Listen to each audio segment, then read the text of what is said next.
September has been a pretty big reading month for me, man. Let's talk about everything that I've been reading in the month of September as far as comic books go, dude. And yeah, first thing we're gonna talk about is Batman the Cult, one of my favorite new Batman stories of all time that I've checked out. We're also talking about Incognito, an Ed Brubaker, Sean Phillips classic. This is from the Marvel Icon imprint. So it's technically Marvel series, right? It's not in the Marvel universe, but it's like a creator-owned sort of thing. Anyways, I loved it.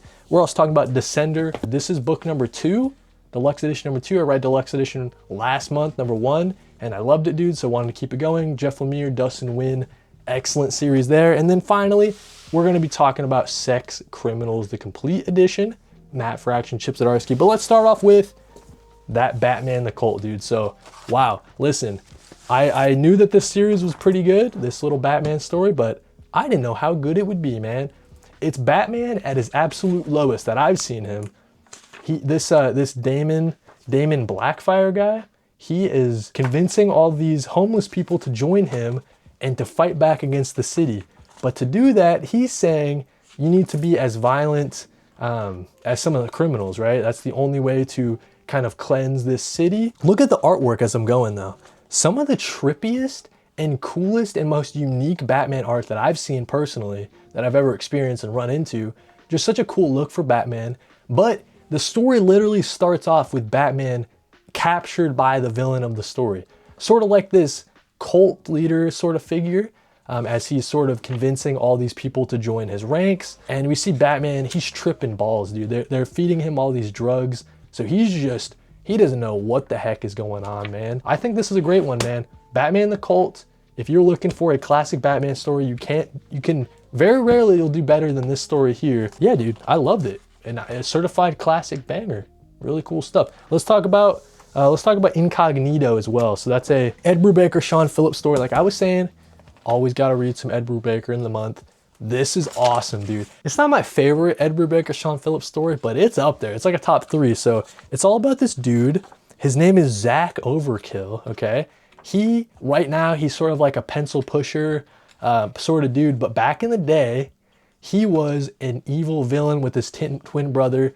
They were like super powered guys going around. They were just villains, right? Super villains. And now, this Zach Overkill guy is in witness protection. He sold out some of his villain friends, and he's trying to live a low life, just pencil pushing. And the government has given him these drugs that kind of nullify and make it so he doesn't have powers. And so, that's just his lot in life, he feels. But it turns out you take this other drug and it cancels out that drug. Now you have superpowers back, man. So kind of underneath the government's nose, he is going out and he's superpowered again, and he's gonna try to be a hero this time.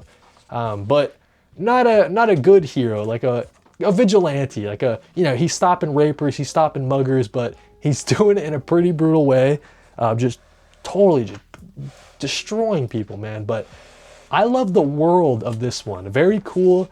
It's like this world that's very saturated with supervillains. Like everybody has supervillain powers. They're all set up in their own supervillain organizations and stuff like that. They're all going to war with each other. And there's no real heroes in the story. It's more like government-sponsored hero group called the SOS, I think, something like that. And they're the only line of defense between the regular people and all these different supervillains. I just thought this one was so funny. It's kind of very tongue-in-cheek. The Zach Overkill character is just so over the top. And the first 6 issues, it's called just Incognito, I believe. And then it goes into Incognito, and then it goes Bad Influences. I thought that the Incognito story was probably a little bit better. And then the Bad Influences is kind of like the sequel story to it, where he tries to get in with this government organization, the SOS, try to be on their side. To be honest, the only thing I didn't like about this story, obviously as I'm flipping through, you're seeing classic Ed Brubaker, Sean Phillips sort of style, artwork, kind of the way they tell a story is very, very familiar if you've read something like this before. I would say the only thing I didn't like was how it ended, maybe. I thought the ending was just a tad weak. It was kind of unceremonious, you know what I mean? It's very, left a lot to be desired, I guess, the ending to the story. But the journey throughout. I mean, what a fun story, and just a classic Ed Brubaker, Sean Phillips story, man. I'm really glad to have it in this hardcover. This is one that, you know, you can reread it and have a ton of fun with it. I'm glad to have it in my collection. Definitely check it out if you get a chance. Incognito. Whenever I hear about Ed Brubaker, Sean Phillips stuff, no one says Incognito. They need to be saying Incognito, dude. This was excellent. This was excellent stuff. Let's talk about The Sender. Wow, what an excellent read. Jeff Lemire and Dustin Wynn. This is a direct continuation of the first deluxe edition, so just continuing that awesome story. We get this Andy kid. He's trying to find Tim 21, his brother from back in the day. Obviously, his brother is robotic, but he still has, you know, he's got like a compassion chip and stuff like that. So he's more human than a typical robot in this world. And yeah, we still get, you know, all the different groups from the story that we learned in the first deluxe edition. They're still kind of split.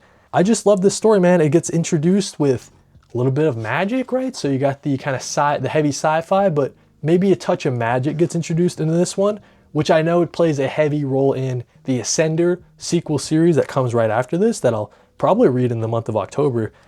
But yeah, man, this was just such an excellent read. I love all the twists and turns, but overall, man, just so much heart in this story. Jeff Lemire makes you care about, he could make me care about a ham sandwich, dude. It's really, really beautiful stuff. You know, you got like East to West is up there, right? You got Saga, of course. This is in that kind of, you know, echelon of Image comic series, like the best of all time type of deal. Like if you did a Mount Rushmore of Image comic series, this would be up there for me without a question of a doubt. It's so good. And yeah, man, I'm just loving it. Continuing it with Ascender. I cannot wait to get into Ascender, man. That's gonna be really cool. But I would recommend Ascender. That's an excellent series. Let's talk about Sex Criminals, dude. So ending the month by reading Sex Criminals, trying to read some Matt Fraction stuff as he's taken over the Batman series. I gotta be honest with you guys, I wasn't sure what to expect from this Sex Criminals series. I know that these two main characters, Susie and John, whenever they do it, it freezes time. And that's all I knew about the series, right? Wow, this series is a lot deeper than that on the surface. I mean, no pun intended, you know? But this series, it's more about relationships. It's more about, you know, the role that sex plays or can play in a relationship. It's more about, you know, these two people getting to know each other, falling in love, maybe breaking up. Like it's pretty deep. There's a lot of you know, you scratch the surface and there's a lot more to this story than just people having sex and stopping the world. There's also an evil organization. They're called the Sex Cops, the Sex Police, and they don't want anybody else to use this power. So we learn that John and Susie are not the only people that have this power. Whenever they have sex or whatever, it freezes the world. They find out that they aren't quite alone. There are more people in the world that have that power. And so, you know, it's all that, but then it gets into like the slice of life stuff. It's just people working their everyday jobs. Maybe they don't like the job. Maybe they want to use these powers to kind of better their life. And, you know, it's like Susie and John's friends and kind of their trials and tribulations, like finding love and stuff like that. So yeah, there's a lot going on in this story. It's not just two people having sex doing crimes like you would expect just from the title or the synopsis of the series. It gets pretty deep, man. I really enjoyed Sex Criminals. Very weird and kind of, I mean, right here you're seeing like a tentacle, I don't know. It's a weird series, man. As I'm flipping through, I'm just getting reminded by some really, really weird stuff. But I think it's a good series. Definitely check it out. More of an advanced, mature kind of reader as I flip right past that page. I don't know what else to say about Sex Criminals. I guess I'll say about Chip Zdarsky's artwork left a little bit to be desired. It's a little bit, you know, kind of funny and simplistic in how it can be sometimes. Sometimes you'll flip a page and it's like, whoa, all right, Chip, that's pretty cool.